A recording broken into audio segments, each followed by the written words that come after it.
Good evening, everyone. So it is very bright out there for it being 5 p.m. My name is Erin, and I'm the chair of the Community Environmental Advisory Commission. Before we begin, I'd like to note that this meeting includes the remote participation of members as authorized under Minnesota statutes section 13D.021 due to the declared local health pandemic. I will now call this meeting to order and ask the clerk to call the roll so we may verify the presence of a quorum. So I'm going to hand it back on over to Kim.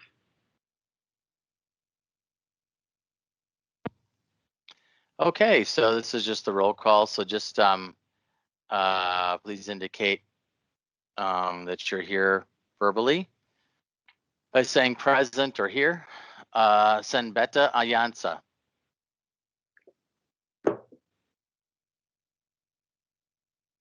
Max Dalton. Here. Indigo David Liu. Here. Mark Denon. Here. Tess Dornfeld. Plancha. Thank you. Matthew Douglas May. Here. Sandy Fazeli. Here. Lauren Fleming. Here. Divine Islam.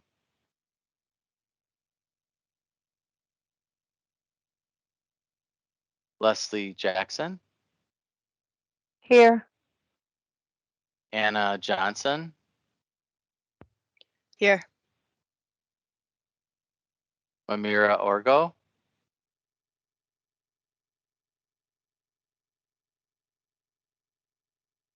Toya Lopez. Here. This is Toya. Thank you, Toya. Barbara Lundy.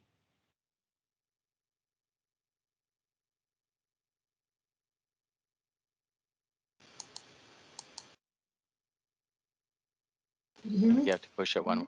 Yep, now again. Yep. I'll take that as a yes. Nick Minderman. Here. Jacqueline Cepeda. Here. Aaron Niehoff. Here. We have 14 members present.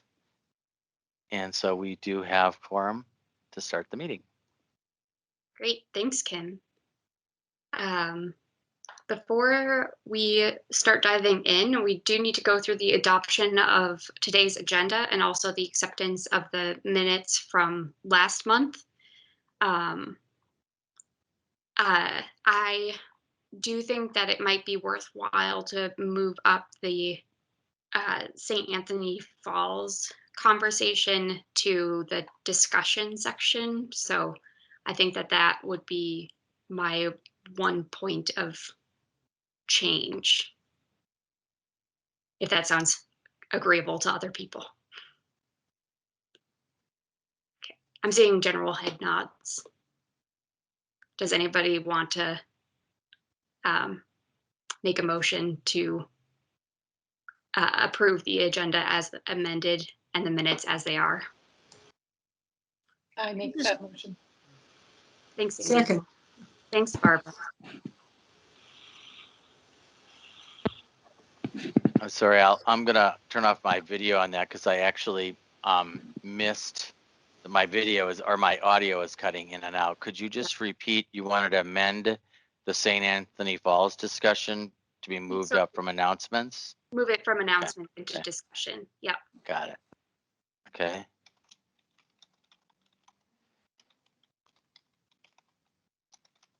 And then who motioned and seconded that? Motion was Sandy, second was Barbara. Great. Got it. Thank you. And unfortunately, now we need to go through the roll again. Yes. Okay. No worries. All right. So this is to approve both the agenda and the minutes. Is that correct? With the amended agenda to move the St. Anthony topic from announcements to discussion. Yep. Great. Okay. Send back to Ayansa.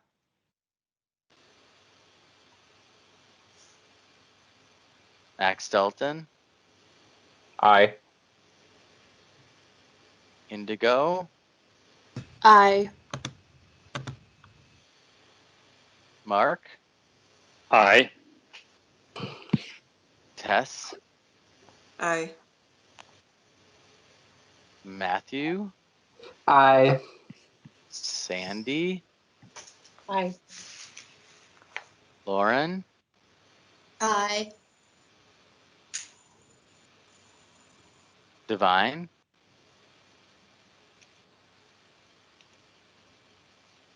Leslie. Aye. Anna. Aye. Amira. Toya. Aye. Barbara. Aye. Nick. Yes. Jacqueline. Aye. And Aaron. Aye. We have 14 ayes, so that motion carries. Great. So as we meet here today, we are reminded that Minneapolis is situated on the homelands of the Dakota people, an area that is steeped in rich indigenous history.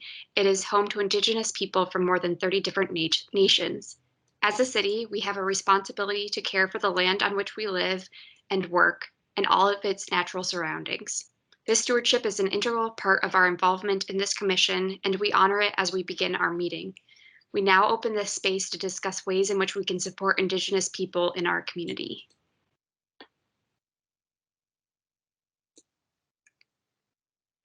I know for one, for myself, that I don't know a ton about the St. Anthony Falls topic, but I am curious to understand how that intersects with Spirit Island and the sacred area for the Indigenous people of this general area.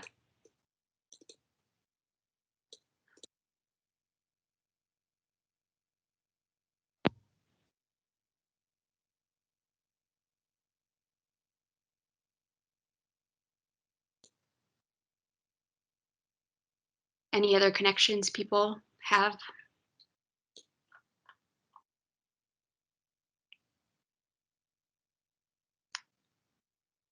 Hearing none, I think that we could just move right on into the St. Anthony Falls conversation. I know this is something, Barbara, that you were interested in bringing up. So do you want to kick us off by telling us a little bit more about it? Yes, I think it's a very interesting situation. In 1985, the U.S. Corps of Engineers wrote an over 100-page report talking about the hydroelectric possibilities of the upper end falls, and then of trying to increase the lower falls. The lower falls didn't look so really such a good opportunity, but the upper falls there could generate 22 megawatts, which Kim was saying, could replace some of the coal plants or nuclear plants or so forth. And they had like a 1.65 benefit to cost ratio, so it was not an impossible task. And this has actually been done in Iowa recently. There's a Red Rock Reservoir on the Des Moines River, which is smaller than the Mississippi here, I believe. That was just in the last. It took a couple of years to build it, but it was just dedicated recently, and actually producing electricity. And the Des Moines River runs into the Mississippi at Keokuk, Iowa. So I won't take any more time, but I would like us to eventually write a letter to whomever or think about supporting electrifying the upper dam there.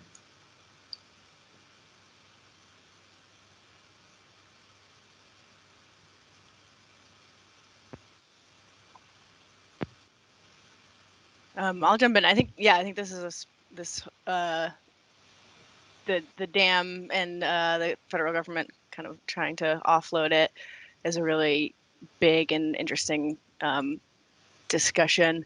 I'd have to learn more about the potential to use the energy for electricity, but from what I've heard recently is that there's been a shift less to use dam control or like dam made energy because there's carbon-free energy is like much lower cost, and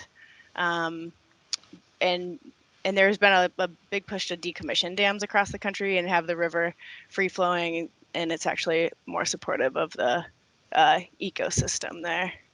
So I'm interested in the conversation, but as far as I know, I might fall more on the side of not investing in a dam and more interested in a free flowing alternative. Well, in the case of a new dam that somebody wanted to build and would then impound water behind it, make a big lake that would flood native sites or whatever, I can agree with you, or there are many places where I would definitely agree with you. But in this case, there's an already existing dam, which isn't essentially, well, it's impounding some water, which is providing drinking water for us and bath water and processed water and all kinds of good, I mean, we'd have to do something if we didn't have that. And it's not, it isn't it isn't covering a large area. It's the river making it a little bit higher on the way up, which is useful for boating and things like that too. So it's already existing. It would just be a matter of using the falling of the water to generate electricity. So I think you have to separate the cases. I can understand people who don't want new dams, and they think the hazard of this, if it really was bought by somebody who, I don't know, whatever they do with it, but if they demolish that dam, would imperil our drinking water and the water supply here. So I don't think we want to do that. Just Yeah, as a quick note, the intake for the city of Minneapolis is much further upstream. So in terms of the placement of the upper St. Anthony Falls site, I don't think that there's any particular drinking water connection, at least for this. I saw that in the paper or somewhere, but you may be right. I don't know. For the city of Minneapolis, the drinking water, the source water for that is up near Fridley. So it's actually just outside of the city of Minneapolis. This is Nick. I would suggest that before we come to that conclusion, though, the city has a water utility, and we could ask them to talk to SEAC about those implications, because I think there's additional concerns about if the river became free flowing and what that could do to sediments, which could, even though the impoundment isn't huge, there's other effects of making stagnant water flowing that could have consequences on the city water supply. I know that a number of years ago, I was part of a different commission that got capital proposals, and the city at that point was looking at the potential to add backup groundwater sources in order to make sure that if the river were ever impaired, that we would have reliable water. That project didn't move forward, and so I think it would be worth just understanding what the river's implications are on the city's water supply.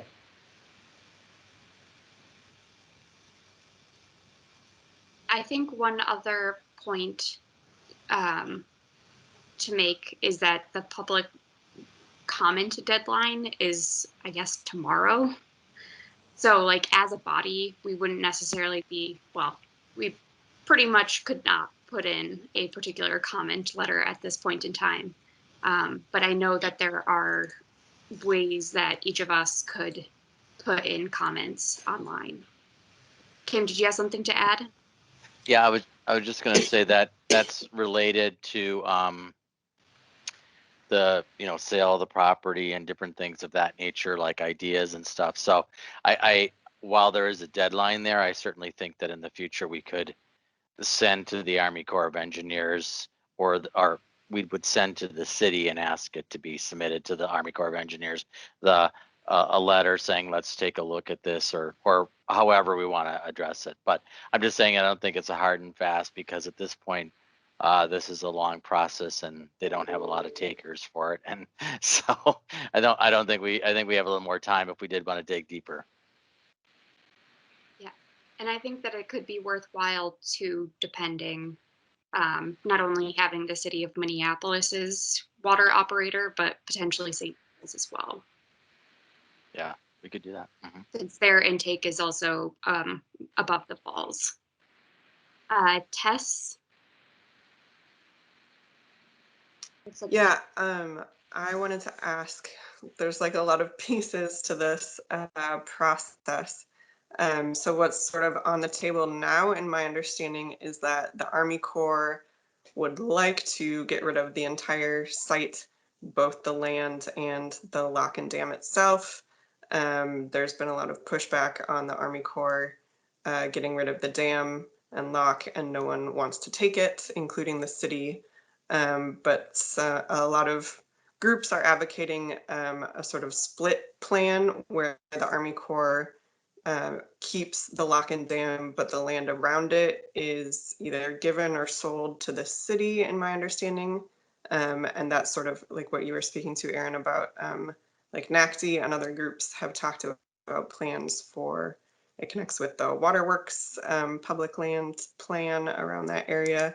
And I just wanted to ask Kim if you know whether the city has any position on that sort of split plan where the land around the lock and dam would go to the city, or at least the Army Corps would not control it anymore, but still control the lock and dam. And just as a quick point, NACD is the Native American Community Development Institute, just for anybody who hasn't heard that acronym before. Go ahead, Kim. Yeah, I know that the city is supportive of the Waterworks project, and been actually working closely with the Park Board on that, so, and the Park Board Foundation. So I'm sure they're open to that. The big issue that I've heard from Property Services and Jeff Johnson, who's the executive director of the convention center, this might be like a, a convention tourism thing, is sort of where it was landed. Because they're of the, we're just not, it's not an asset that the city is interested in getting at, because it has long-term cost implications. It's not something the city does as like a core business, so it sees it a lot, the actual dam and the lock itself, as the large liability, and I think that's why they have an interest. But property being developed for those master plans, the city is on record to support.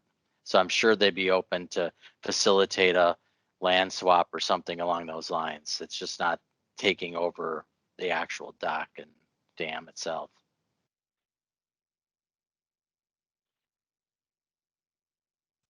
I think Nick and Mark had their hands up too. Yeah. Mark, I was calling on you first. Hello, folks. So my understanding is that the lock and dam is currently enabling the hydroelectric plant that Excel has at the site, and I've seen that facility is producing about 9 megawatts. Anybody know if that's correct? Yeah, that's approximately correct, and that's true. That hydro is on kind of the lower part of the dam, so to speak. There's like the sort of the upper dam is sort of past, a little bit farther up from the big falls, but that one runs off of a channel that goes from the sort of lower dam. But yes, and that's about 9 megawatts. Okay. And as we look ahead to the carbon reduction plans for the city, I would say that having existing hydro and maximizing the output from that facility could be an important part of that decarbonization plan. Not only because it's providing clean power, but also because it would be reliable power even when the sun's not shining and the wind's not blowing. So it could help provide a, kind of a buffer during those periods. And potentially you could manage the water height behind the dam as energy storage. So, you know, when you don't need it, you could allow the water to rise a small amount, and then you could tap into it when you needed it when other renewable sources aren't available. So I think it's like any dam, it's got pros and cons, but I think we need to weigh it in those terms as well. Nick? Yeah, so I think it would be helpful to understand or make sure that, well, first of all, I have some understanding of this, but I don't know everything about this. I think probably all of us are kind of trying to gather our knowledge together. Does sale ultimately mean that the owner has the full privilege to make changes to it, or is it just the beginning and ultimately the Army Corps of Engineers and a stakeholder process would govern any changes? My understanding is the Army Corps of Engineers definition of navigable waters includes waters that aren't navigable, even if a lock and dam has been closed. And so changes to the dam would be a separate process from the sale. And so I think it would be helpful if there's somebody at the city that could help kind of explain whether this is one combined process or if it's really two separate processes, one for ownership and one for actual changes to how the falls functions. And I have a tiny bit of experience from this from a hydro project that a former employer I worked with did. And another historic place, the Great Falls of the Passaic River in Paterson, New Jersey, which had some very strict rules about aesthetic flow, and you know, to the point that Mark was making about the ability to store water and release it. It would also be helpful to understand, if there's anybody that knows, if there's certain minimum volumes that are required to go over the falls to maintain aesthetics, similar to what the project that I was working with in New Jersey had. So I think this brings up a few good points. Is this something that as a body we want to continue to pay attention to and learn more about? I mean, again, I can only see certain people's heads nodding or thumbs up in the air, and I just want to get a general sense, and then also ask too, if that is something we want to do, who would we want to hear from? I know that we started semi-making a list, but I'm just I want to kind of build it out so that we have an idea of who all we would want to hear from and what that might mean for other SEAC meetings, future SEAC meetings.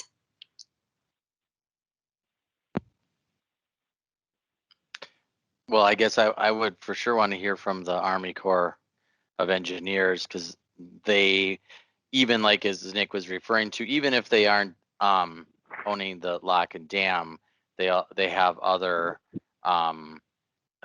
responsibilities for the river and such. So I think there would be first and foremost, and there probably is also some folks within the city planning department, for example, who have worked on the various Mississippi River developments. And then, you know, the park board has also been very involved, of course, with the waterworks and all the rest of that. So there's probably someone there that has quite a bit of knowledge of that as well, too.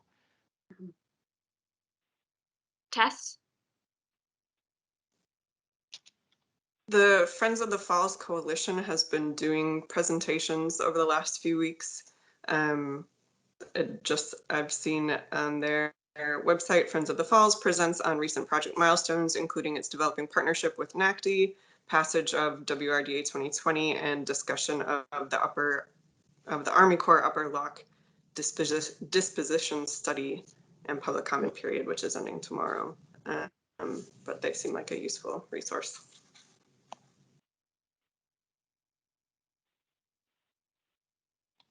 And I know that this hasn't been reverbalized, but I've also put down the Minneapolis and St. Paul water operators.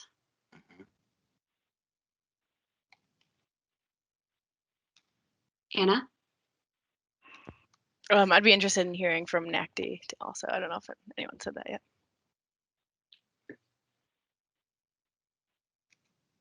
Great. Okay, so I have a list put together here, and we can talk further about when we would want to hear more at different SEAC meetings, future SEAC meetings.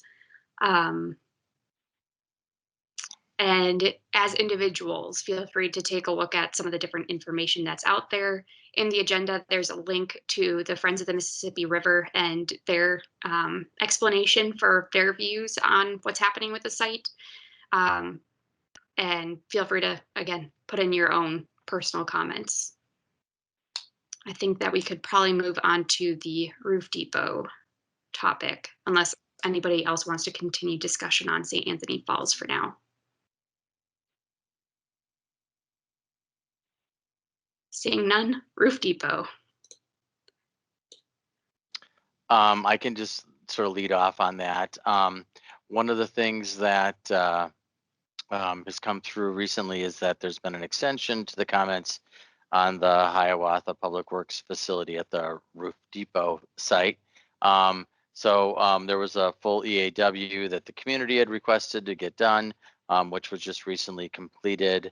I sent off some comments that were put together and submitted by the Southside Green Zone, which incorporates the site where the proposed Hiawatha Public Works facility goes in. And I submitted those along to you last week with the board packet.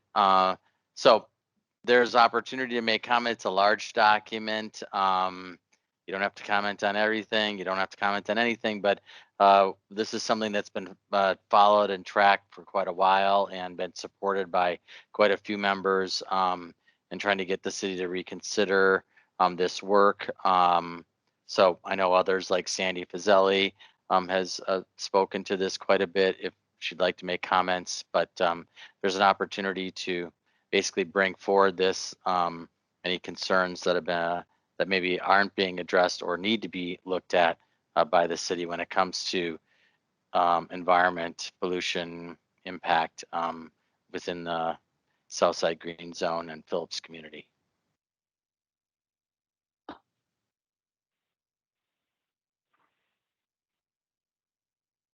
Tess?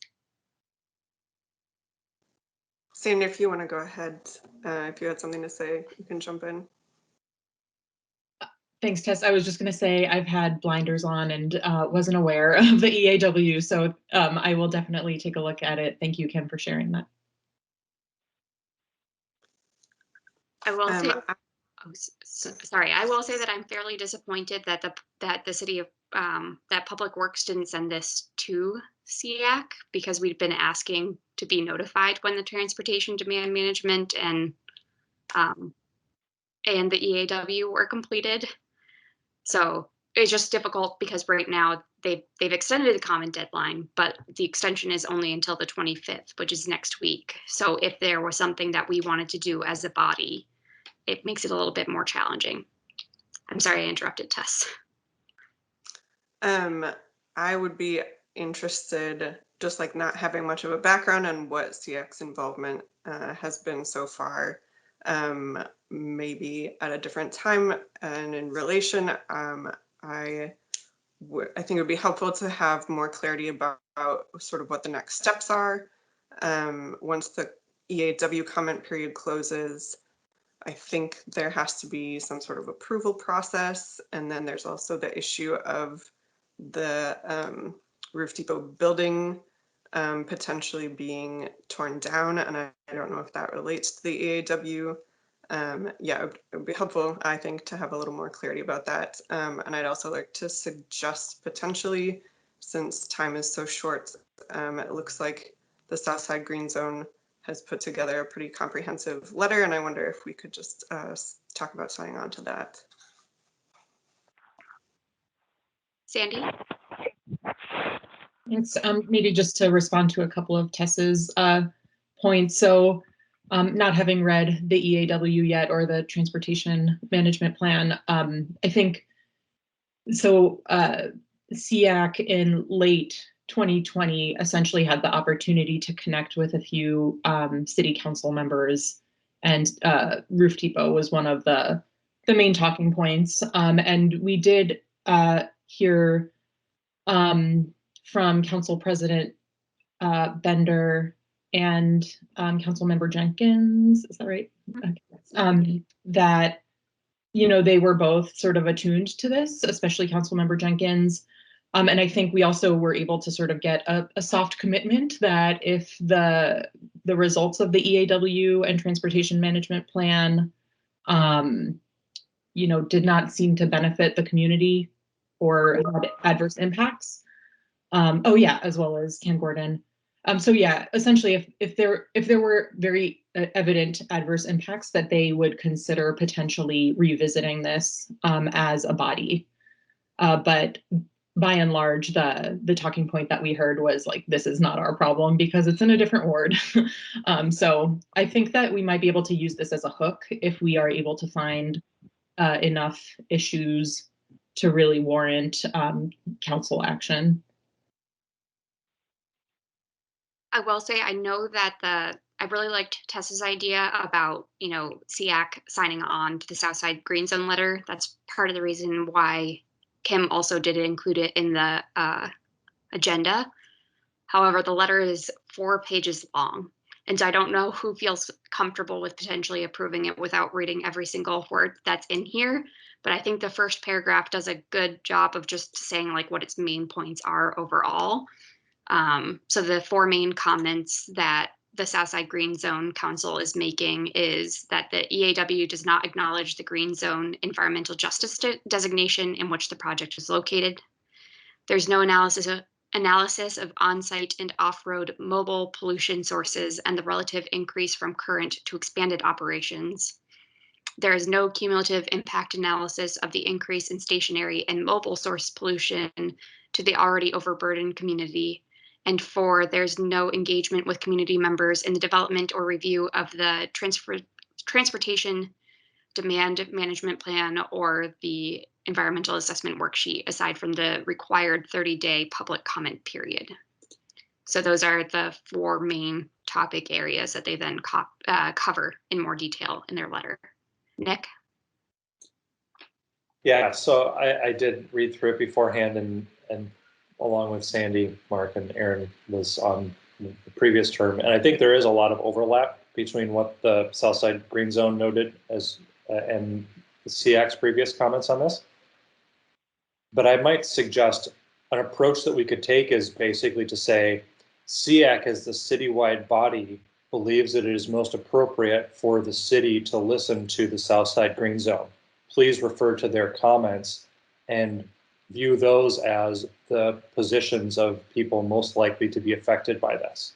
And without necessarily endorsing each specific opinion, but rather just elevating that voice through our own.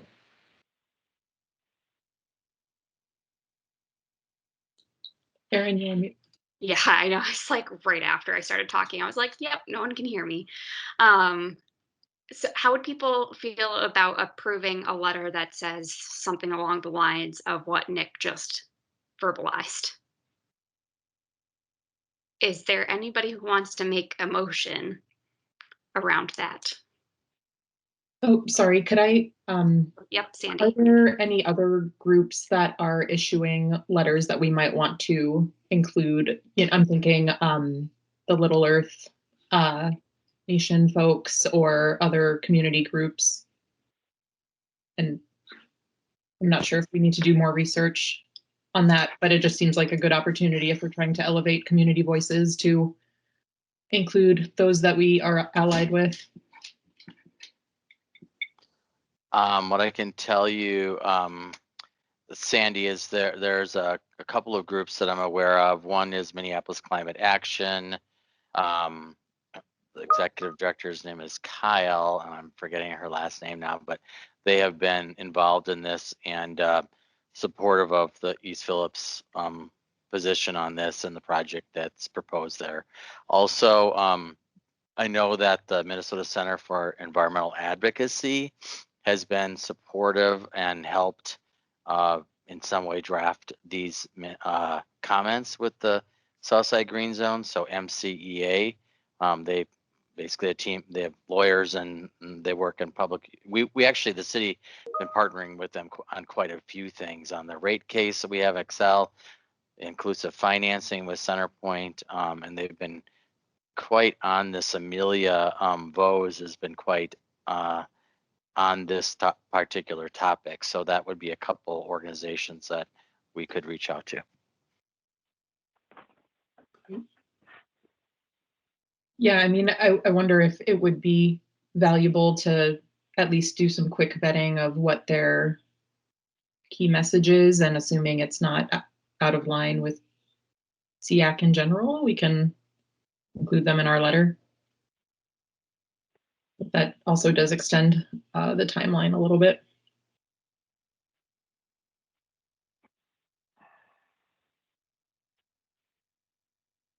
I'm not currently finding anything from EPNI like super quickly. If anybody has particular links to any other comment letters that they've seen regarding the EAW and Transportation Demand Management Plan, that would be fantastic. I think one thing that would be difficult for me is that, you know, especially if we don't make a decision in the meeting today, and so many people are new on SEAC, I wouldn't feel comfortable with judging like what's necessarily like in line with SEAC's thinking. So yeah, Nick. Can I propose maybe, since I think we have a presentation that's coming up now, how about a couple of us try to scrounge up what we can? I'll start drafting a brief letter, and let's table this for 30 minutes. Okay. And then if we find other things that we can discuss, we can include them. And if not, I still think there's some level of legitimacy in just amplifying the other city advisory voice on this topic, even if we aren't able to include parties outside of the city's advisory boards. Definitely agree on that front. Thanks for being willing to take a look, Nick. So tabling that for the time being, the other point of discussion that we'd had is around the stormwater ordinance. I will say that I don't think we had any other particular comments beyond the sort of resolution motion that we made at the last meeting. And Kim, I know that you already sent that along. So I'm just wondering if there's anything that we actually need to do on that. No, there isn't anything you need to do. I just sent over the letter as a draft. I'm just happy to say it was finalized. Maybe I should back up.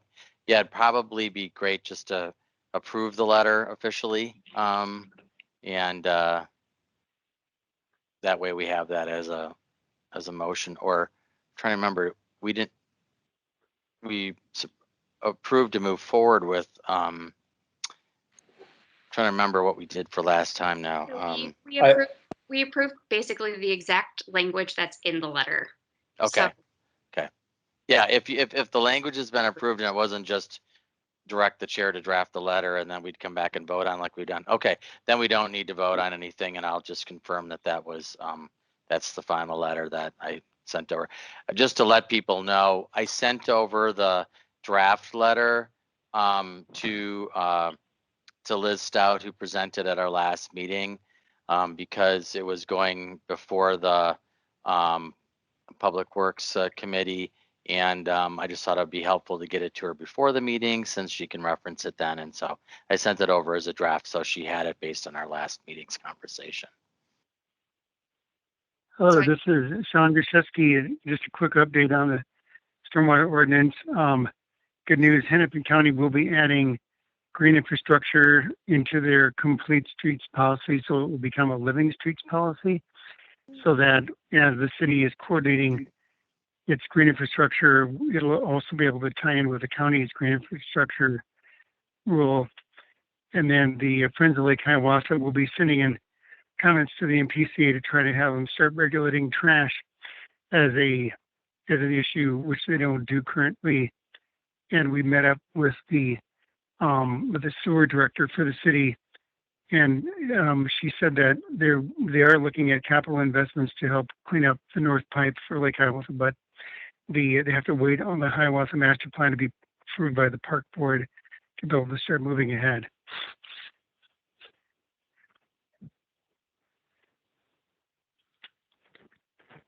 So that's it. Yep. Thanks, Sean.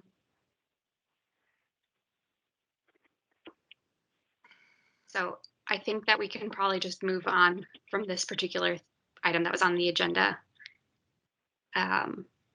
So a presentation around travel demand management, parking, and EV. Oh, sorry, somebody's got something. Nick. Aaron, I think the stormwater ordinance action that we had for the longer term, which can be tabled until the next meeting, was there was the near term thing, but then there was a discussion about some longer term issues. Yep. And I don't remember exactly what those are, and maybe it's worthwhile for us to find a meeting when we have more time to pull those back out of the minutes and decide what we want to do with it then. But I remember it was things that couldn't be addressed in the short timeline that we had here. Yep. I'll look back at the notes and see if there's anything to pull out. And if I'm not finding anything, I will send an email around to the group. Well, regardless, I will send an email around to the group either with those things pulled out and into a letter, or just letting people know that I wasn't able to find it, and just asking people if we can really start getting more put into that Google Doc that we have started. Okay. Travel demand management, parking, and EV charging ordinance changes. So yes, Joseph Bernard is with us today from the City Planning and Economic Development. Joe, do you want to click on, and do you want to drive? Oh, you got it up. Terrific. Otherwise, I have it up too. Perfect. Sounds great. So then I'll turn it over to you, and you can introduce yourself, and then talk a little bit about the modifications and why we're going through this process. And of course, he did send over a number of questions that we'll go over at the end that are included in the agenda. So just trying to get your sense of this update to both our transportation demand management and EV parking ordinances. Thank you, Kim. Hello, everyone. Thanks for having me at your meeting this afternoon. I'm Joe Bernard. I'm a planning project manager in CPED. Looking forward to sharing this project with you and getting some discussion going. It's a big project, so I'm going to gloss over some things and might miss details on some things, but I think we'll focus on what this committee might be most interested in, hopefully. So the intent of the work here in amending our zoning ordinance is to make it easier to achieve the desired outcomes that we've identified in city policy documents like Minneapolis 2040, the Transportation Action Plan, and the Climate Action Plan. We're hoping that changes to the regulations will have a strong impact on achieving the goals, like housing affordability, achieving that, addressing climate change through reductions in greenhouse gas emissions, and just generally getting more people out of their cars and walking, biking, and taking transit.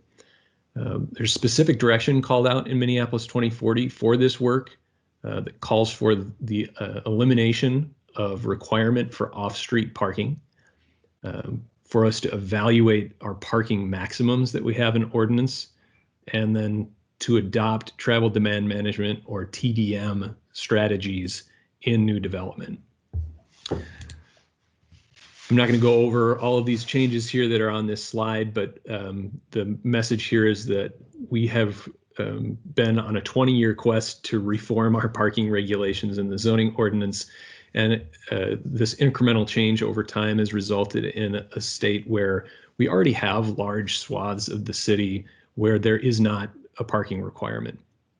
And our experience is that people still are providing parking in their developments, but giving that flexibility is something that is called for in our plans for these reasons. First is that we know that the cost of producing parking is paid for by residential owners and renters, whether they use it or not. And so this is shown to result in inflated housing costs, and particularly in our lower income households. Providing an overabundance of parking incentivizes automobile use at the expense of other modes of transportation, other more environmentally friendly forms of transportation. So this is kind of the idea of if you build it, they will come, induce demand. The more parking you build, the more driving you get. Dedication of large portions of land in the city to inactive uses is also a problem in our minds. It reduces the ability of our residents to get their daily transportation needs accomplished within a small geographic footprint. Sometimes the real estate market is strong enough to take care of this problem on its own. In other cases, we feel it's important to protect development opportunity in advance through regulations like this. I think pretty straightforward to understand that the more cars that you encourage, the harder it is to have walkable urban design, which is a goal in Minneapolis 2040. The more parking spaces you have, the more curb cuts you need to go across sidewalks, bike lanes, and through our transit corridors. Not as important are these last two bullet points, but we are trying to provide some regulatory relief here. We want to make it easier for businesses to locate in the city. And we also want to make sure that our staff is spending time working on items that really are going to improve conditions in the city in the long run for things like mode split, achieving mode split goals, and greenhouse gas emission reductions. I'm listening to the SEAC meeting. Okay, so this is, I would spend much more time on this if time allowed. There's a lot of detail here, but I'm going to go through this pretty quickly. Our minimum parking requirements are the first big recommendation we're making, is that those will be eliminated citywide. Second is that we have a fair number of changes to our maximum parking limits that are already in the zoning ordinance. Those are mostly incremental, but we're doing it in such a way that we want to take into consideration the fact that certain parts of the city have better transit service, are already more dense than other parts of the city. So our maximums will change depending upon where you are. Lower maximums downtown and near transit stations, higher allowances in other parts of the city. We're also proposing some limits on surface parking. Our bicycle parking requirements will increase for many uses across the city. With some, most of those will be incremental as well, but there's some significant changes to our requirements for larger development, like the large office development that you see going on downtown. The current parking requirement is pretty minimal, and we'll be increasing that requirement moving forward. Finally, we have some, again, tweaks to our loading requirements that we're proposing. We want to increase flexibility for businesses that are trying to locate in the city to make it easier for, say, grocery stores to locate on our commercial corridors, which we feel is a really important use to accommodate, so that folks don't feel they need to use their cars to go get their groceries. I think an item that this committee has weighed in on in the past, I've seen Kim has shared with me some recommendations that were made by this committee, I believe in 2019, about how the city should approach electric vehicle charging requirements. We're anticipating in this ordinance requiring 10% of spaces, parking spaces in new residential, hotel, and office development to supply EV chargers, and with smaller residential projects being exempt from this requirement. We're considering a little bit lower requirement for retail establishments, And we're also exploring standards for EV readiness, like having the proper electrical service installed to the building and wiring run so that they are essentially ready for chargers to be put into use. The big questions that we have in front of ourselves right now are we kind of have it broken down into 3 different categories, and they are: how many stations do you need to supply? How many spots additionally need to have spaces ready to accept chargers? And third, how many additional spaces need to have conduit in place to accept installation of like wiring and chargers in the future? I think a couple of issues that we want to raise for this committee is that we are hearing a little bit from our housing staff and CPED. There's some concern about the impacts that this might have on affordable housing. The cost is not exorbitant, but not insignificant either. Of course, we're acknowledging that we want to make sure access is equitable in the long run, that everybody has access to some of these types of facilities, and that we are making sure that cost is not prohibitive to install these things in the future. The last thing on this item that I'll bring to your attention is that this is something that we're recognizing that this is something new to administer at the city. We haven't done this before. We're not entirely sure how that's going to work. We're working on the details, but there's a chance that we're going to consider that this would have an effective date somewhere out into the future. So we have a little bit of time to figure out how to make sure we're administering it properly. And at this point, we're thinking that might be January 1st of 2022. So when you're looking at the timeline here, this ordinance could be adopted and approved in May, and would have a little bit of time for staff to figure out how to properly administer it. I'm sure we'll come back to this slide in our discussion. The other big thing that I want to make sure the committee is aware of is, I think, one of our most significant changes in ordinances to our travel demand management process. I'm going to generalize here, but I want to give a sense of what the approach moving forward can be. We've historically used these regulations as a means to mitigate negative effects of development, and in some ways that will continue to be the case. But I think what we're hoping to do is shift focus towards a goal where we shape development on the front end so that the negative transportation impacts of development never materialize.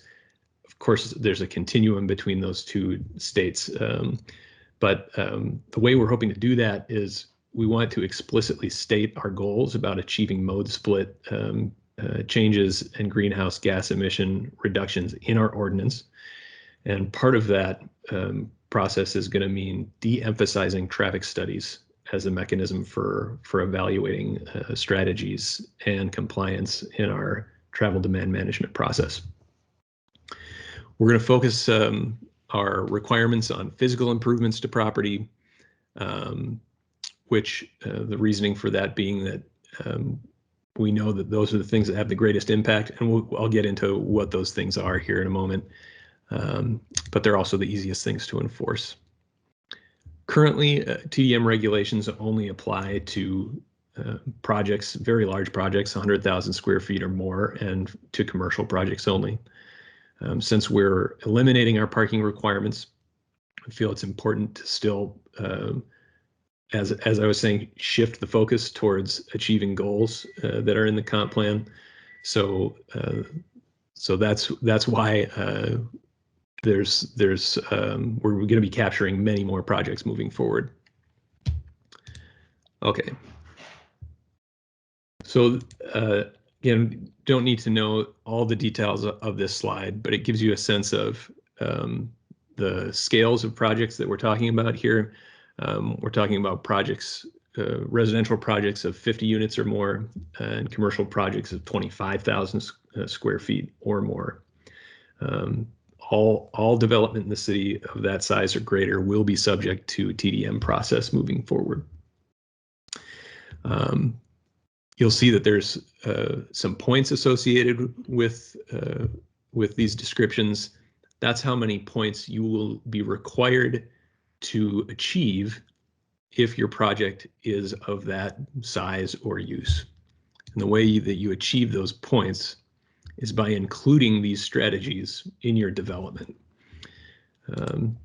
So for example, providing zero vehicle parking, we know has a very strong correlation to reducing greenhouse gas emissions and to achieving our mode split goals. We're giving something like that the highest points. Same with the transit fare subsidy. Supplying residents or business or employees with transit fare subsidies and transit passes is something that reduce or achieves those same goals.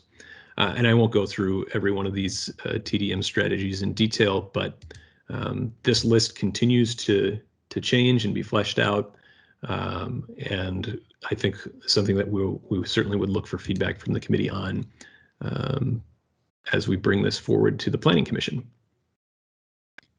So an example here, this is a project that would have triggered what is considered our travel demand management major requirement. It's more than 250 units. It needs 8 points from the table. And it is not clear at all how this development would have met our proposed TDM ordinance. So that I think the message here is that for a lot of projects, this is going to be an increase in requirement. And we're going to be pushing projects to achieve the goals that I've been talking about. Public service building is an example of a large non-residential project where it would have needed 10 points. And it probably would have met the standard for a couple of these items. Okay, with that, I think I'll just pause with my comments and hand it back to the chair for discussion. I'm here to support your discussion as needed. Thanks, Joseph. There was a question from Tess that I think I answered correctly, but it would be good just to make sure. Do the EV charging requirements apply only to new projects? Great question. Yes, this would apply to new projects only or significant remodels. I should say significant additions to existing properties.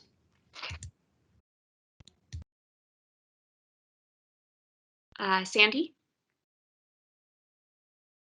Hi, thanks for the presentation. I am curious about your point about affordable housing and whether this could increase rent for those who are living in affordable housing. And just wanted to know more about sort of what sort of analysis CPED has given to that, and whether there's a possibility for housing that might be in that scenario where they would need to increase rent to instead get access, like priority access to grants for EV charging or other, ways to get the points that they need. Thanks for that comment and the question. I think the committee is probably aware that Excel has some programs that they're working on that we've given comment to Excel in the past to say you should prioritize affordable projects when considering supporting EV charging infrastructure. And so that's something we're thinking about, and I would hope that eases some concerns around this issue. We've also been trying to make the case that since we're getting rid of parking requirements entirely, that there's the potential here for developments to reduce their overall parking that they supply, and that could offset the cost of installing the chargers themselves. That being said, affordable housing finance is a complicated, tricky thing, and we want to be real careful about it. So I guess that's all to say we're still talking with our colleagues in housing about the best approach here. But as the folks working on the ordinance, we really want to, I think, push for having a standard that is consistent across all types of projects. Folks living in affordable housing in the future are going to need access to this infrastructure as well. Yeah, thank you. Just sorry, one quick follow-up. There's no way for CPED to require landlords not to raise rent as a result of the like EV charging expenses, or that's not a lever that you can pull. Is that right? Not that I'm aware of, or not one that we can pull easily. Okay, thanks. Before moving on to the other people who have their hands raised, Kim, I know that you brought up a point about this when Anna and I were talking with you about the agenda. So do you mind just mentioning the points that you made to us? In regards to the EV charging and affordable housing? Yeah. Yeah. So, I mean, I think Joe's mentioned a couple of them, but one of the main concerns is that whenever you add additional requirements, there's additional cost. Most of the affordable housing we do is in multifamily, so it's not just one space or something like that, or it falls in. So it does have some additional costs that are there, and the argument being that those additional costs, over time or cumulatively reduce the number of units that can be built. So it's maybe the other trade-off is that the rents are higher, but probably not as much the rents are higher as that because of the financial stack that has to go into this. It's always hard to get all the money to put together for the projects, and so there's always a concern about adding additional requirements. But on the other hand, the other trade-off is that this policy doesn't necessarily require significant amounts of chargers being installed. What it's asking for is to have the conduit and infrastructure available to add in EV charging as demand grows. And that's really, really, really the biggest barrier and the biggest cost if you go back 10 years from now to try to retrofit any kind of charging in, especially in any kind of structured parking. And so we're trying to alleviate that from being the barrier of a building that could be around for 100 years from having electric vehicle charging. So, and again, if you talk about equity, people that live in affordable housing should also have access to the most efficient cars. So, again, there's the issue that EVs are more expensive, so it might not be there quickly. But as Joe said, there's not at this point, consistency is really important, and I think it is equitable to ensure that when it's required for the private sector, that it should be made available as well to those who are in affordable housing or government supported housing in some way. So that's kind of the argument from a couple different angles. So Anna? Yeah, thanks, Joe, for the presentation, and thanks, Kim, for those points. Relatedly, I'm wondering how you came up with the 10% spaces required for EV-ready charging, and why, or how you came up with like fewer than, I think it was 9 units being required to do that. And then also wondering, kind of, as Kim mentioned, like buildings are built for 100 years. Or they last potentially 100 years, and is 10% high enough? And sorry, there's a lot of questions. Is there like sort of a schedule to reevaluate and update this policy? Or is it, what if EVs are adopted, much quicker than we're anticipating, and we don't want to lock out that technology for folks who live in multifamily housing? Is there sort of a schedule to update this policy? So the question on schedule, there isn't one.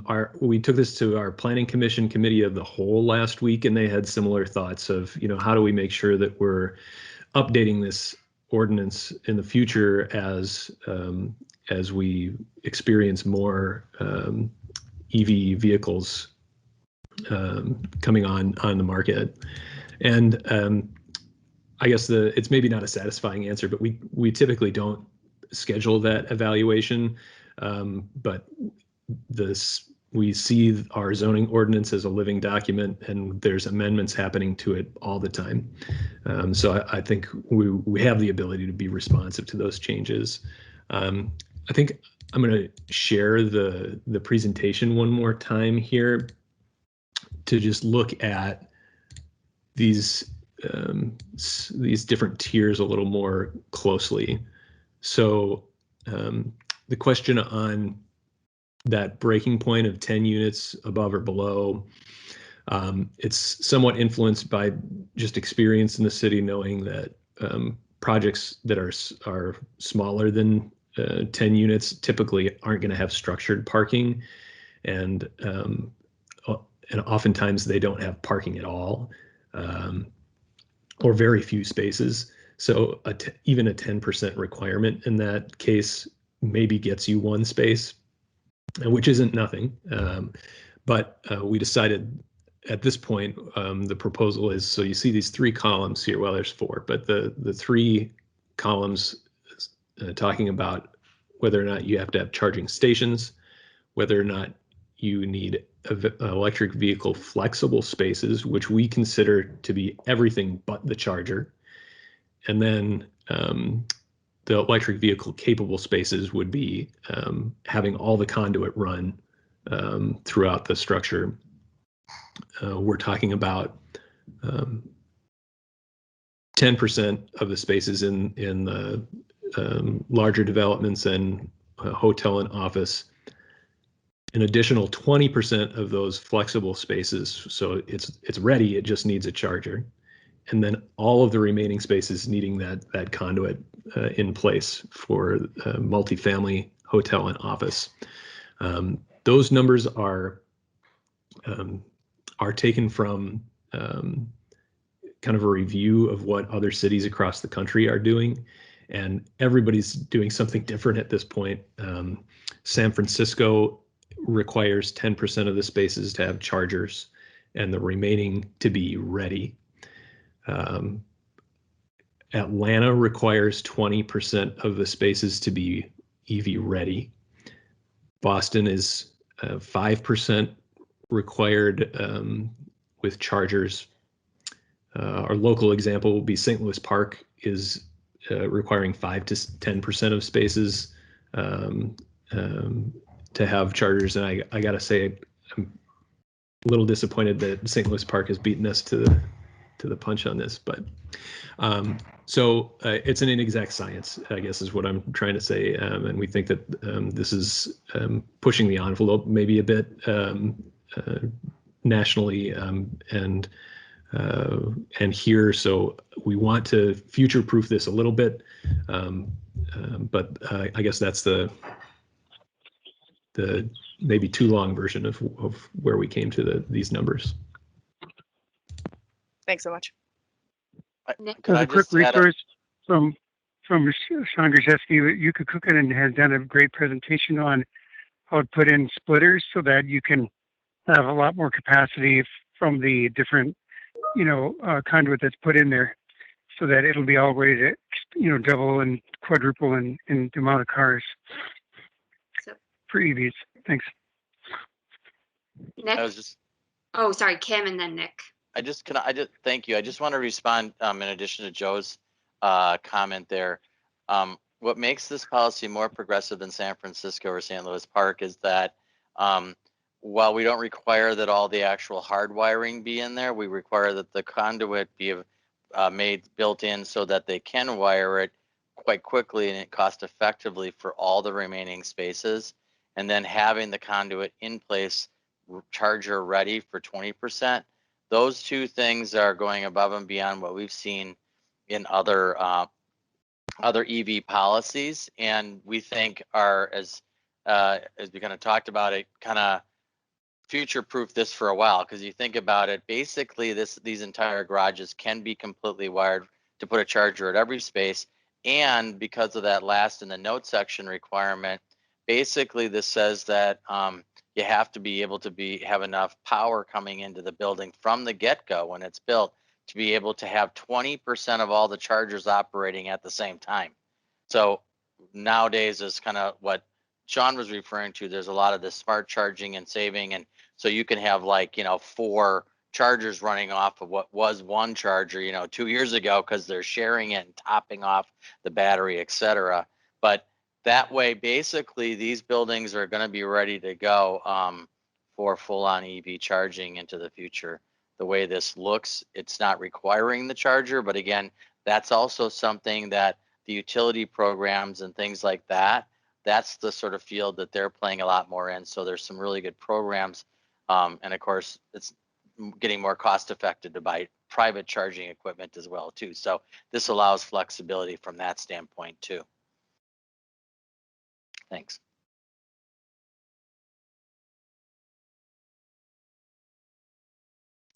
Nick? Yeah, one question and one comment. Well, actually, I'll leave a comment first and then ask the question. If there's anything you want to respond to that, to the comment, feel free.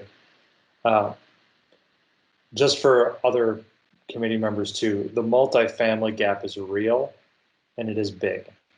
I, in my day job, just finished leading a research project or being the main subject matter expert for evaluation on some research that looked at the responses of people who live near the mobility hubs that are proposed by zip code, a group of zip codes in Minneapolis and St. Paul. So, a large portion of those folks are in multifamily. And the number of people who said not having access to charging in my home as a key barrier to considering an EV for their next vehicle purchase was significantly higher than people who reported living in a single family home. So it's not just opinion, it's real. There's information from people who are in that decision making and at that point of making a decision that feel that way. So I think it's really important to figure out how to weigh those potential costs for affordable housing against the fact that it limits those residents' options to have less expensive transportation. And then my question is related to that: would variances be on the table?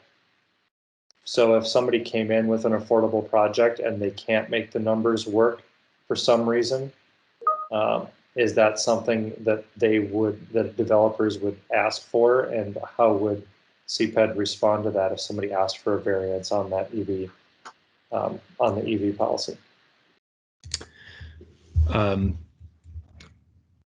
Thank you for the comment, Nick. I would love to see it would be useful to have those survey or a summary of that survey for us, just as background information for staff working on this, if that's possible. Your question about variances, there was, well, I won't get into the details, but variances we intend for variances to be hard to come by moving forward in our zoning ordinance. The language is that you need to prove a practical difficulty in supplying what the ordinance is calling for, and usually that has to be related to something unique about your property. Financial hardship is not usually, or it is not considered grounds for granting a variance. So if there's something that we might explore with this ordinance in the short term, I know our housing staff has asked for, well, could we make it so that we just don't require the chargers in affordable projects somehow? We don't know yet, but variances are not really an option. Just reflecting on how much time we have left, I think I'm going to cap it at the 3 people who have their hands raised at present. So Mark, then Max, then Leslie. Go for it, Mark. All right. So thanks, Joe. I've got a comment and a question as well. With respect to EV charging, you're probably aware that there are now smart charging stations available, which allow the user to be billed for the energy used. And my understanding is those could also charge a premium to the user to help recover the costs of charging station installations. So thereby, at least the user would be paying, and it would not necessarily impact other residents in an affordable housing situation that chose to walk or use mass transit. And then my question has to do with what appears to be maybe a change in how downtown buildings are used in the future, you know, with Target just announcing, you know, moving out of a lot of the space in the city center tower. It seems to me that there's some uncertainty in how those buildings will be used that will likely impact the amount of parking that's needed for those future uses. And so my question is, you know, are you considering how that might impact the need for parking and EV charging in your requirements and policy development? Mark, thanks for that. The comment about the smart charger. I can't have anybody assume that I know anything about this. This is something that I have had to build my knowledge on. So that's great information, and I'll make sure we bring that back to the team working on this. In terms of changing dynamics with the commercial real estate market moving forward, there's not a whole lot immediately that we can do to acknowledge that change. I think continuing to evaluate our maximum parking limits is something that should help address the situation. We already know from there's at least one development that was planning to propose a commercial parking ramp in the interior of their project that is going to forego that part of the project moving forward because of anticipated changes in the commercial real estate market. So we're watching that closely, and we'll adjust as things change. But at this point, our recommendations are largely informed by what we've already seen in the recent past. Max? Hey, Joe, thank you for all of this. This is really great. My question kind of relates to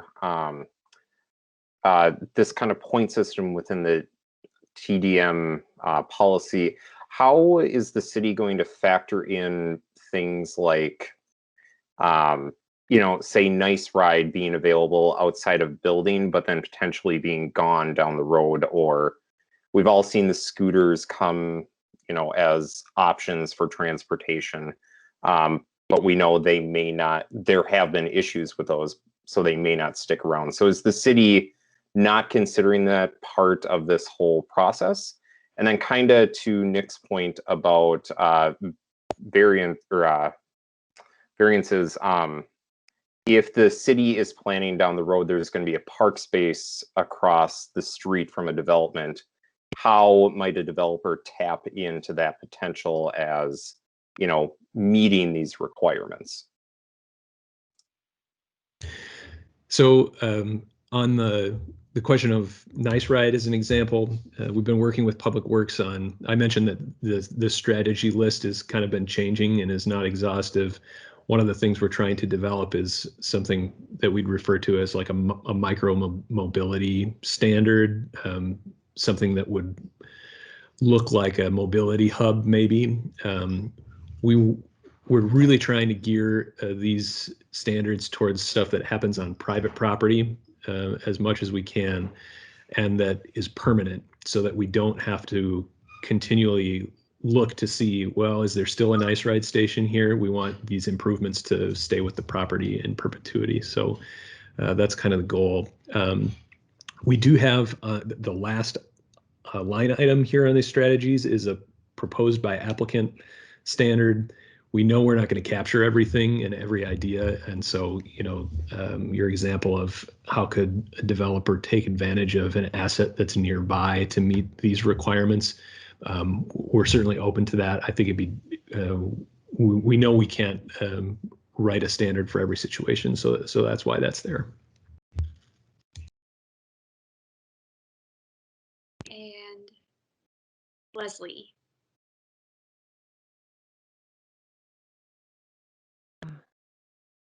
Thank you, Chair, and thank you for the presentation. I have a couple questions. Is the city planning on doing the installation for these chargers? And are you going to add solar panels on top of them as you're doing some of the meters? Now I see solar panels are being placed on top of some of these charge stations where you pay to park at. And is that going to be, I don't see anything about that included in this. And who would be doing did I ask the installation of this? And are you going to use your staff for the changes, or are you planning on hiring people to carry on to install these charge stations?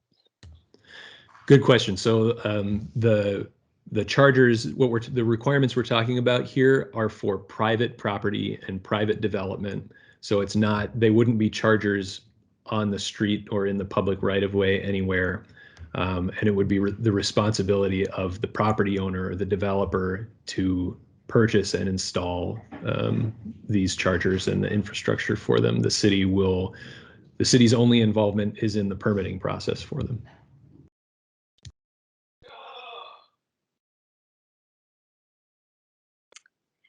And then Tess, you said that you had a comment. Yeah, maybe a question, but just looking at the curbside demand solutions, if the parking spaces for on-street pickup and drop-off, to me that sounds like it's aimed at rideshare, like commercial rideshare, like Uber and Lyft.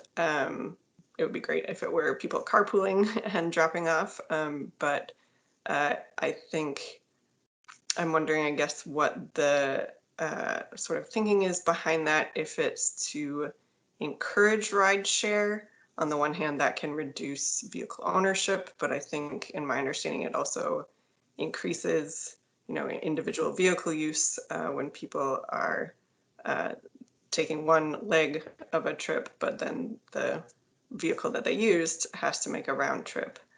So I'm wondering if that actually, promoting that is actually in line with the ultimate goal. Great observation. We do not want to encourage rideshare as a TDM strategy. The intent with this language was to potentially accommodate some activity in the public right of way that would help alleviate problems like with deliveries and valet parking here is mentioned.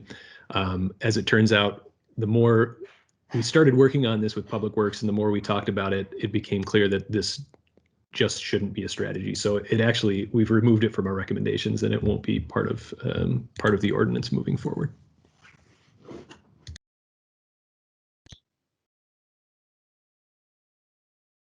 Thank you for the presentation. I know that you had a bunch of different questions that we had listed in the agenda. What are some of the things that you're looking to see ACT to do in terms of, I don't know when this is going before council, all of that jazz? Sure. So we're taking this item to a public hearing at the City Planning Commission on April 12th. And then it will, from there, go to the City Council Biz Committee on May 4th, I believe. And so those are the two. We, of course, would take any comments before then. That's, as staff, we would incorporate suggestions that we can into the ordinance before bringing it to the Planning Commission. But those are the two official dates for public testimony or public input.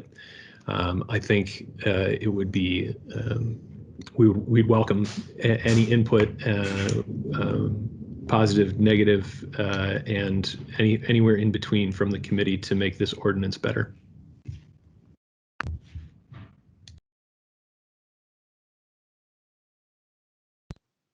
Thank you. So with that in mind, would folks be interested in doing some sort of comment letter? I don't think that we'd be able to get something approved before the April 12th date, just because of when our next meeting is and the fact that we're not allowed to approve things online. So are people interested in doing something like that? And if so, I can put a Google Doc together and start sending that or send that around to everyone so that people can start putting in their comments. I can't see everyone, and I also am not hearing anybody. So do we want to do a comment letter?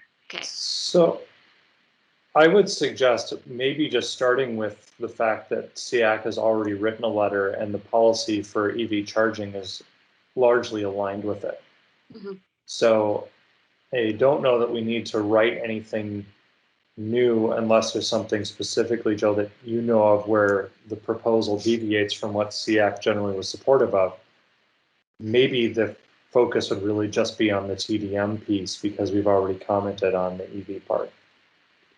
I guess the one point I would ask is if we'd want to make any sort of comment about the EV readiness in affordable housing.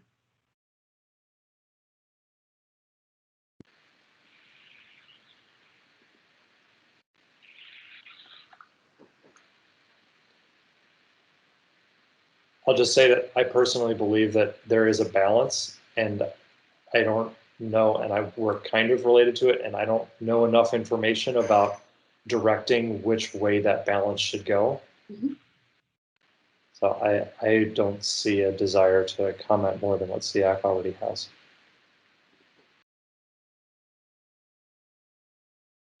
Other thoughts? Yeah, I would just second what Nick said.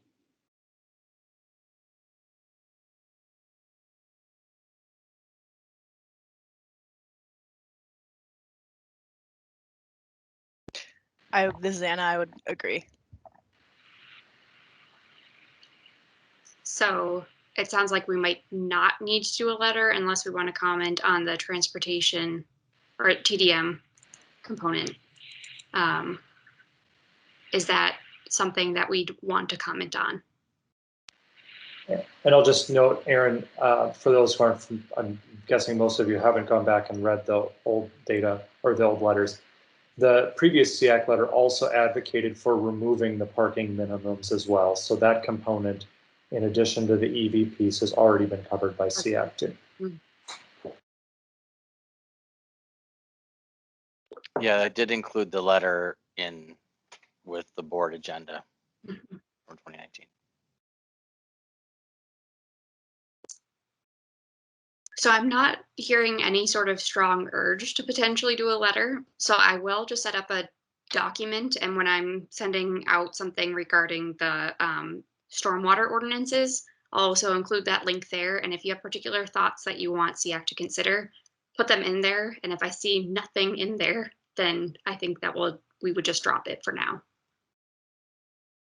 Okay. Thank you so much for coming and presenting to us. Thank you for having me. Nick? I was just going to comment. I hope that you aren't taking this as a lack of desire to engage on the topic, Joe, but rather it feels like it's in alignment with what we've already provided. So it's not necessarily a bad stamp.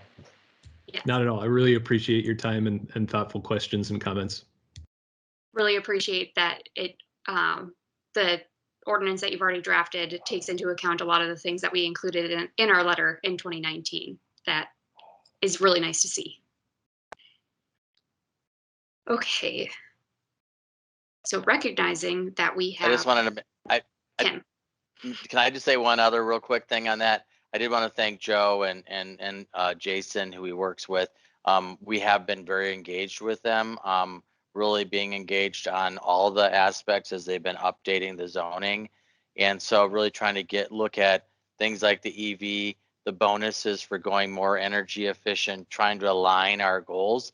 And that's something that we haven't necessarily done within sustainability in the city because we're small and there's so many different moving pieces. But I just want to say we've had a good working relationship with Joe and Jason from zoning and planning, and it's been really great to see that. So those guys are real committed to our climate action goals and are really working hard to take your recommendations into consideration. Having that letter there to get started was really helpful in leading our discussions when we engaged on this topic with planning and zoning. So just wanted to say that was a good intergovernmental working together type of project. So that's all. Thank you. Recognizing again that we have under 25 minutes to go, I do think that it might not be worthwhile to break up into those small groups, Kim, just recognizing that we also wanted to talk about Roof Depot again. We also have announcements, and I'd love to talk about what we should talk about next meeting. I am wondering if SEAC members have any sort of appetite to take these questions that Kim has proposed on this agenda and start putting together some ideas for discussion in April, so that way we at least have a starting point for our small group conversations. This is not mandatory, but I am curious if that is something that we propose doing, if a majority of folks would be willing to give that a shot. Again, I can only see 3 people, and I'm seeing general head nods and thumbs up from the people I can see. Are the questions the ones in relation to the climate action plan? Yes. So what should be added to the plan that's not addressed in the current plan? Where does adaptation and mitigation fit into the plan? What metrics or criteria should we use to measure climate equity? For example, greenhouse gases, community health, and a couple more in there as well. So what I can do is just include this list of questions into yet another Google Doc. And just if people have particular thoughts that they want to start getting down onto paper, I would say I'm happy to have it be a jumbled mess, as long as it's a jumbled mess of all of our different thoughts that we have to these questions. Kim, do you have any particular thoughts around that? Well, one of the things I thought that would be good is for us to, I know we always have the presentations coming in, so maybe we got to prioritize having our small group breakout, because part of what I wanted to have the breakout groups do too is that then you start to get to know each other as well too, a little more one-on-one than 20 people on the screen here. So that's kind of nice. And then we're working on an update on our climate action plan, and sort of the first half of it is really kind of assessing where we are and developing sort of a scope of what we want to be doing. And so that's why I'm really interested to start getting your thoughts on what's missing, how do we incorporate adaptation, what's the big roll-up goals, should we be focusing on carbon neutrality or carbon sequestration? I mean, we have a bunch of stuff that we don't touch on that wasn't in the realm in 2013, 2014. So just kind of starting to get that together, because that's really going to be helpful for us as we develop the scope of work that we want to cover as part of the climate action equity plan update. To answer next question, we do not currently have any presentations scheduled for the April meeting. So I am thinking that if people like this idea of breaking up into small groups and really trying to prioritize the climate action plan and these questions at the April meeting, that we do make this a majority of the focus, as well as just approving a stormwater letter if there is more there, and anything we might do around the EV ordinance that we just heard. Again, I can only see a select handful of people. And is there?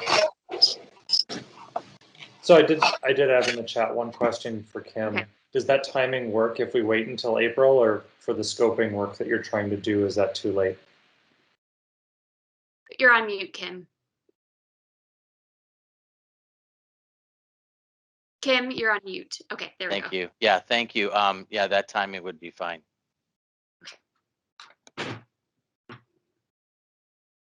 Perfect.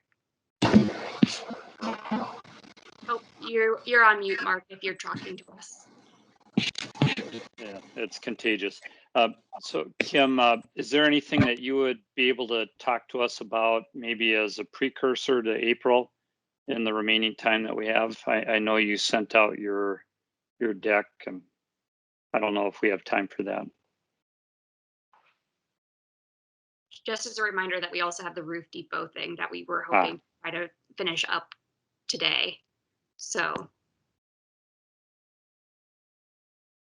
is it okay with you, Kim, if I include a link to the presentation in whatever Google Doc we might start with comments? Sure.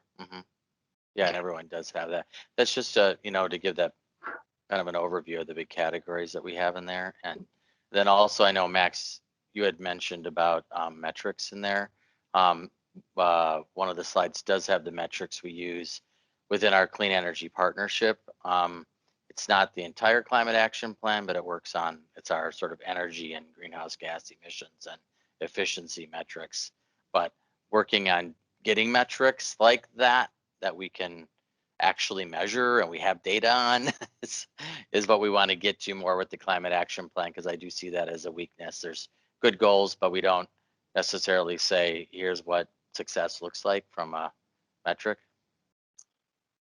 And I recognize too that not everybody processes information by reading a long document. So would people want to also start out the April meeting with that brief presentation from Kim with the overview?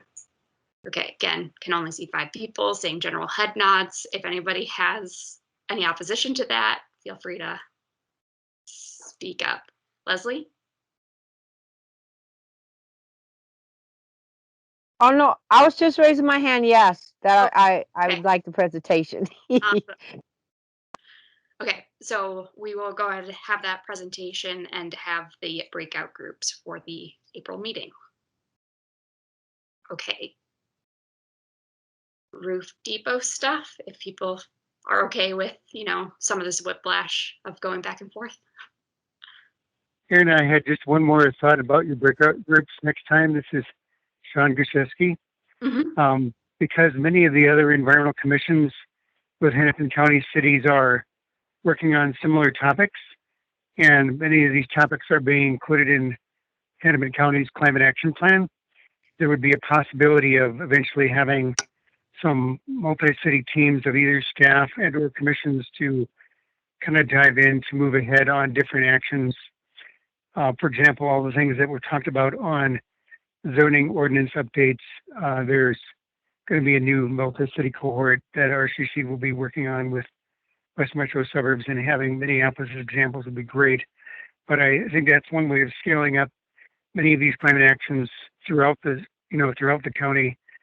As you guys get teams going, there might be additional multi-city teams with the West Metro Hennepin County cities kind of teaming up.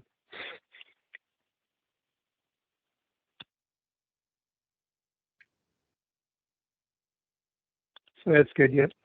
I guess is it something that you're asking us to do following the April meeting? Or no, just we'll be keeping in mind whatever teams you guys get started and seeing how that overlaps with the areas that other environmental commissions are working on, and how maybe that might dovetail with some of the initial multi-city work teams that the county wants to support. And the county will really only support teams where cities are asking for support, kind of like the energy benchmarking campaign. So you may think about like how you could engage the county to then expand the actions Minneapolis is doing through these kind of learning groups of many cities getting the same thing done at the same time. Thanks, Sean. I'll make sure to take a look at some of those different groups too, to have a better sense of that when we start forming things here at SEAC. All right, so Roof Depot. I know that Tess had sent a few links around with a letter of support from the East, not a letter of support, but a comment letter with talking points from the East Phillips Neighborhood Institute. And And Amy said that the official EAW talking points document is essentially the same as the comments that they submitted. Yeah. Oh, and Nick is still working on the draft letter. Nick, do you think it would be, oh, looks like you have a whole comment here. So Nick just shared something in the in our chat thread. So it says SEAC, as the body advising the city of Minneapolis on citywide environmental issues, has been following developments related to the Hiawatha facility expansion, aka the Roof Depot project, for many years. Most recently, SEAC engaged with city council members by providing comments related to the engagement practices for City of Minneapolis projects, the opportunity to co-locate community-driven initiatives on or adjacent to the site, and cumulative effect of pollution due to changes in transportation patterns that would result from the proposed program for the final facility. SEAC reviewed and would like to elevate comments from another city-sponsored advisory commission, the Southside Green Zone Council. As a key voice of the community affected by this proposed project, we believe that this group has familiarized themselves with the intricate details of the EAW, and their words regarding the shortcomings of the EAW should be empowered. In addition, SEAC has also reviewed comments by a number of other groups focused on community and environmental justice, including the East Phillips Neighborhood Institute and any other ones that we might want to include, and can say that these organizations echo and or expand on the Southside Green Zone Council's comments. SEAC believes that a truly equitable approach to climate action would acknowledge that completing a full environmental impact statement for this project is a necessary step to address the history of environmental injustice that the East Phillips community has endured. So while I was reading that, I could not see anyone's faces. So are there general reactions to having something like that? This is Sandy. I think that's really strong. I did note MCEA's letter or message had more to do with extending the public comment period, saying that a 30-day period is not sufficient for a document of this size and depth, especially for something that has such local community impacts. So I would also tend to agree with that. I don't know if that's something that we might want to add, but I do think, any way that we can elevate or create space for community-driven comments is important.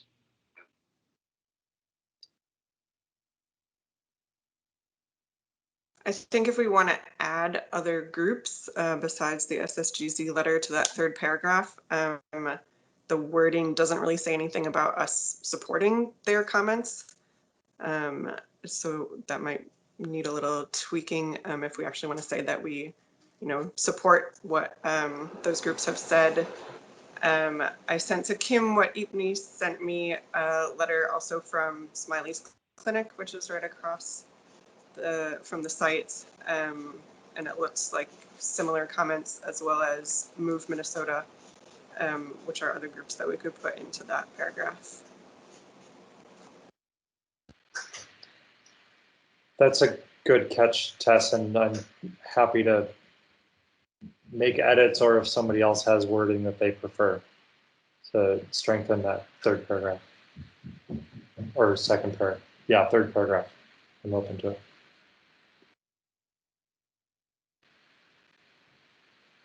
As Aaron, Mark, and Sandy know, I just tend to do a lot of quick writing and throw things out. So I'm definitely not offended if people don't like it, or if you want to throw out a whole paragraph.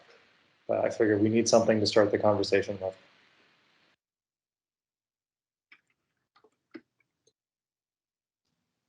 Very good quick writing, Nick.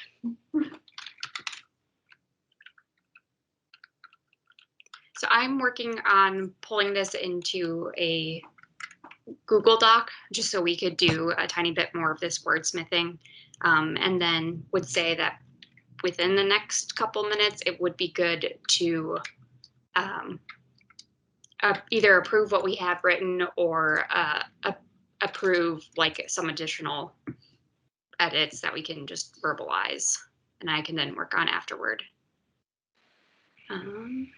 So would it be as simple as starting that third paragraph with addition, SEAC has also reviewed and wishes to emphasize comments by a number of other community groups focused, or another number of other groups focused on community and environmental justice, and then end the sentence there with a period and then say these groups include blah, blah, blah.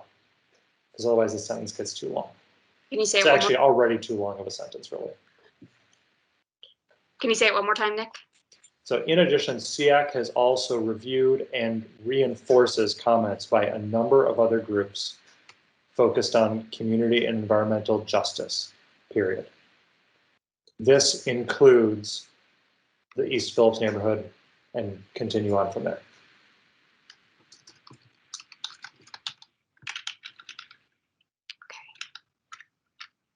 I think I saw Tess and Sandy nodding.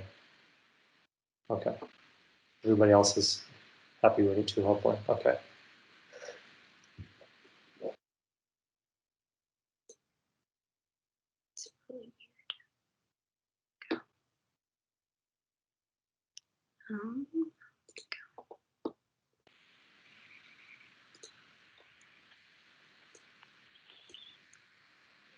Since we're bumping up on time, is it worth me making a formal motion at least, so if we get to the end and we have to do our roll call, that we can catch it before we start losing people? Yep. So I move that SEAC sends a letter as shown on Aaron's screen here for the Hiawatha Facility Expansion EAW.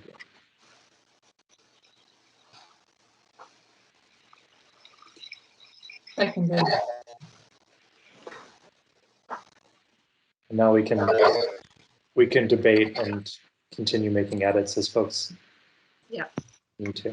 I guess I would ask if people do have just names of the other organizations that they'd want to see included in that third paragraph, if you want to just dump them into the chat so I can make sure I get them all in there. I know that we've said their names like numerous times, but I just want to make sure I don't forget anybody. Tess said move Minnesota, and I also, that's a good reminder. I got that one too, Tess. The chat is really unwieldy, so I'll also say Minnesota Center for Environmental Advocacy. And then the other one that I shared to Kim that we could maybe screen share if people want to look at it is from Smiley's Clinic.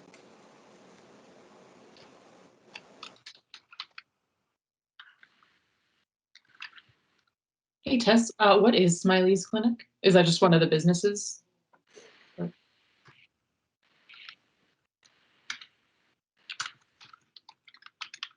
Oh, I think you're on mute if you're talking.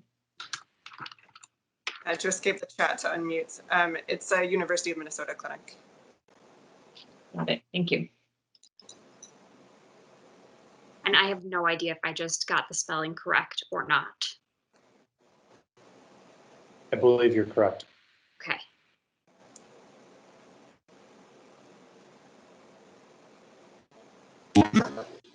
Does anybody want to approve this letter as written?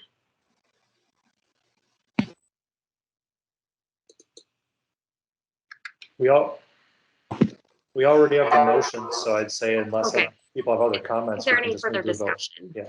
Yeah.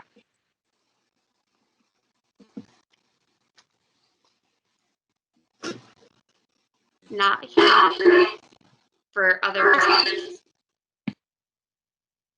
Somebody else is is unmuted. That was a weird feedback on my end. Gonna toss it on over to Kim for roll. Okay, great. I did have one question. Who made the second on that motion? That was Sandy or? Yeah. Okay, terrific. Okay, great. So the motion is made by Nick Minderman to send a letter to the Minneapolis City Council as shown on Aaron's screen regarding the Hiawatha Facility Expansion Environmental Assessment Worksheet. All right. So we'll just go through the list. Max Dalton. Aye. Indigo, Aye. Mark, Aye. Tess,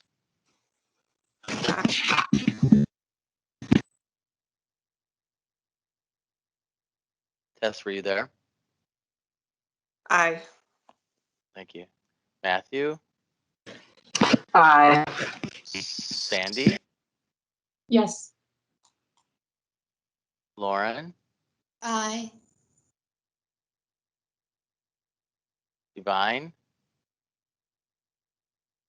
maybe I'd be on. Leslie, Aye. Anna, Aye. Toya, Aye. Barbara,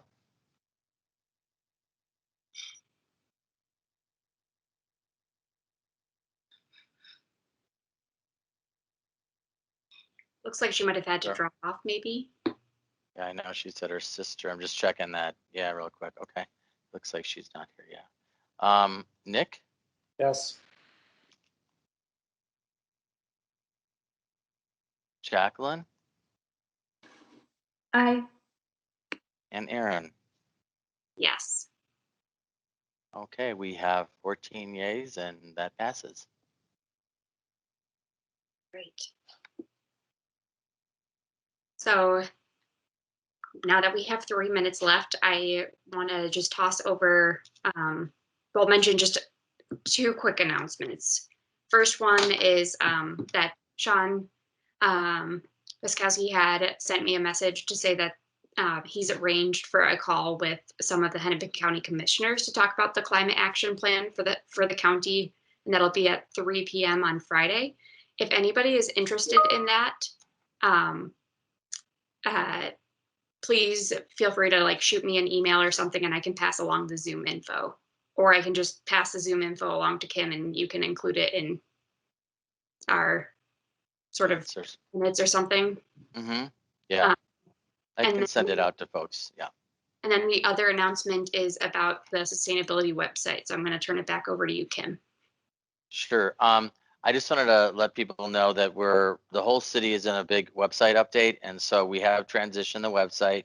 We're hoping it's going to be more user friendly and easy by having more of buttons and interaction, and not having as much sort of lots of PDF documents that you have to dig farther and farther in. But I will say that we had to cut a lot of stuff that's out, and so if you feel free to browse around it. It's in its still working form. It needs some updates, but if you have suggestions or ideas, I'd love to hear them. So send me an email or give me a call. But we're hoping to make it more user friendly, more interactive, and more, I guess, timely about the policies and programs and things we're working on.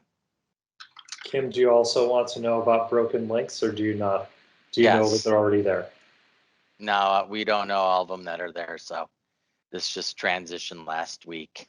So I'm sure there's a lot of stuff that's in there. But yeah, if you have that, I'd really appreciate it, because those are easy enough to get done quickly. Are there any other updates or announcements?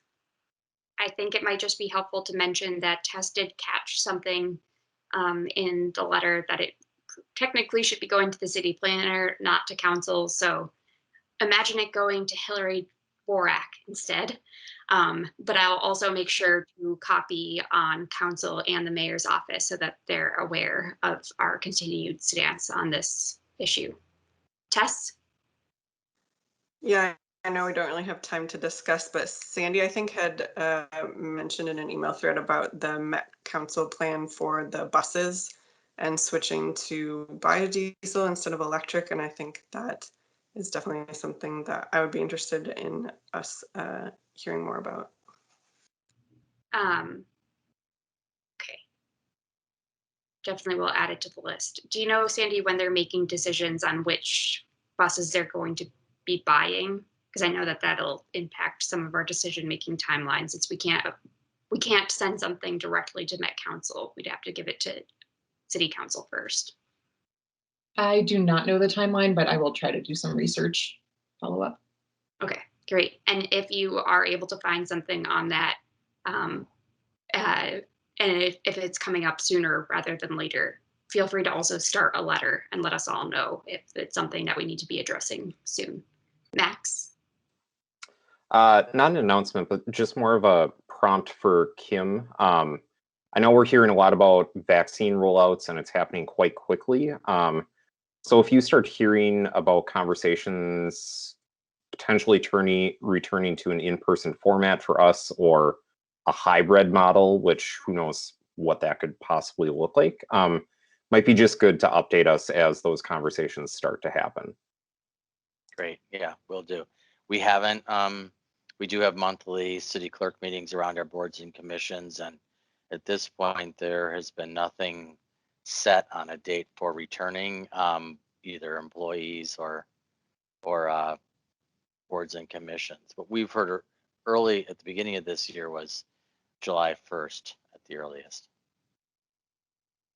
But I'm excited about the vaccine related stuff. So it's really amazing how much, how many vaccines are rolling out. So that can really change the opinion, I think, in a fairly short period of time.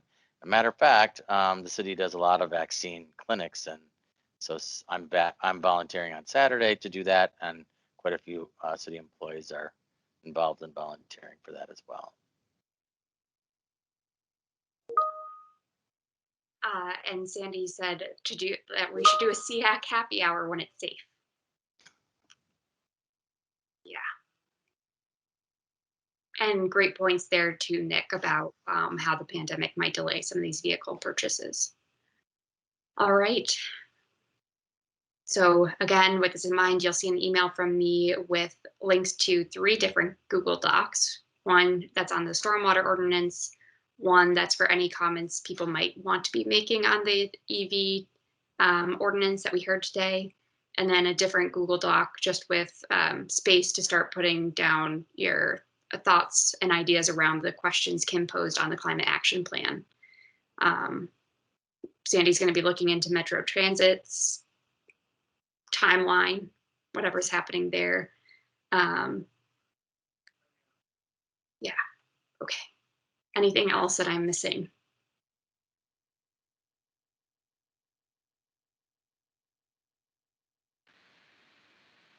Is a motion to adjourn in order? Yes. So I will move for us to adjourn. 20 seconds. Okay, great.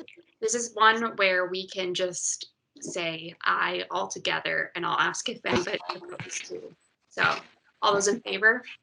Aye. Aye. Aye. Anybody opposed? With that, we are done. Thank you all so much. I hope you have a good rest of your St. Patrick's Day if you do anything with St. Patrick's Day. Bye, everyone. Good night. Thanks, folks. Good night. all. Thank you. Thank you.